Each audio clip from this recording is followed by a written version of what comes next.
His ability to sell people on his dreams and vision was unique. The Alabama Space and Rocket Center is a good example. He enlisted the help of Auburn coach Shug Jordan and Alabama's Paul Bear Bryant to help him sell the idea of building a space museum in Huntsville. He was successful. Von Braun promised Alabamians a Saturn V on display at the opening of the Alabama Space and Rocket Center. Unfortunately, in 1970, there was not one in Huntsville. Parts of the Saturn V rocket were scattered coast to coast and had to be returned to Huntsville by land, water, and air.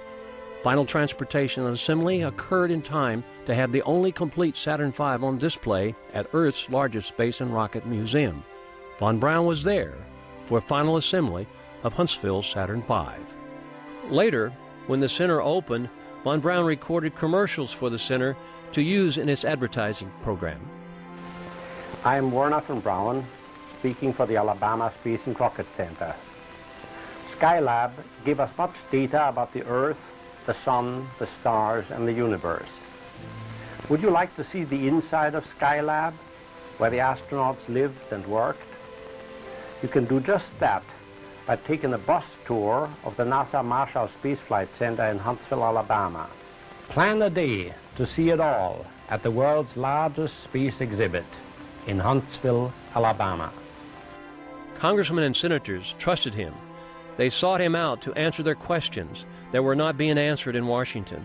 He was one of the few people that I've ever seen testify to Congress that never tried to trick, nobody ever really tried to trick him that I ever recall.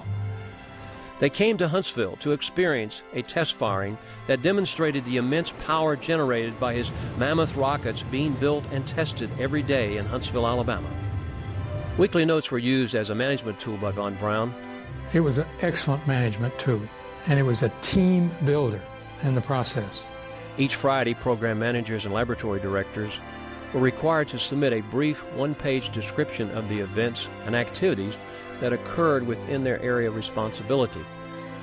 He would take those home and bleed on them over the weekend. He'd come back with red pencils.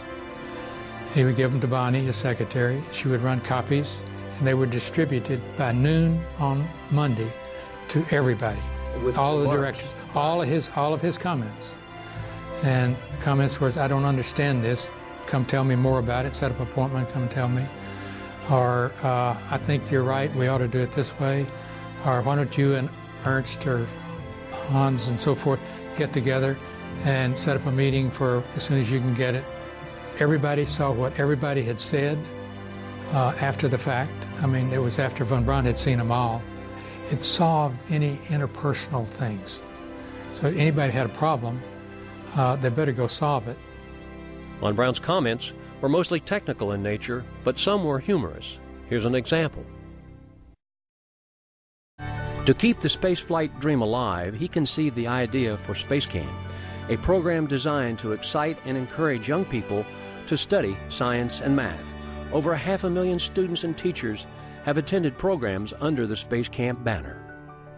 His interest in education and encouraging the next generation to pursue careers in science and technology was demonstrated by his efforts to start a research institute and laying the groundwork for the University of Alabama, Huntsville, fast becoming the high-tech university of the South. Wernher von Braun worked tirelessly for 20 years developing rockets that launched Americans into space. He had a vision for exploring space for peaceful purposes.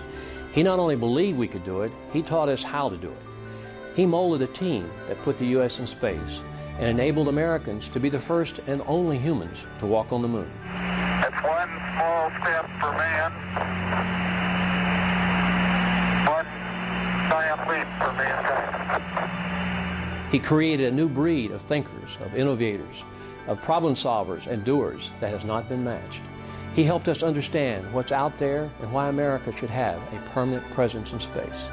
He made us a space-faring nation and left us a blueprint for exploring the universe. A visionary, a crusader for human space travel, Wernher von Braun will always be remembered as America's moon rocket man. Have you bought your ticket? Oh, I hope they give me one one fine day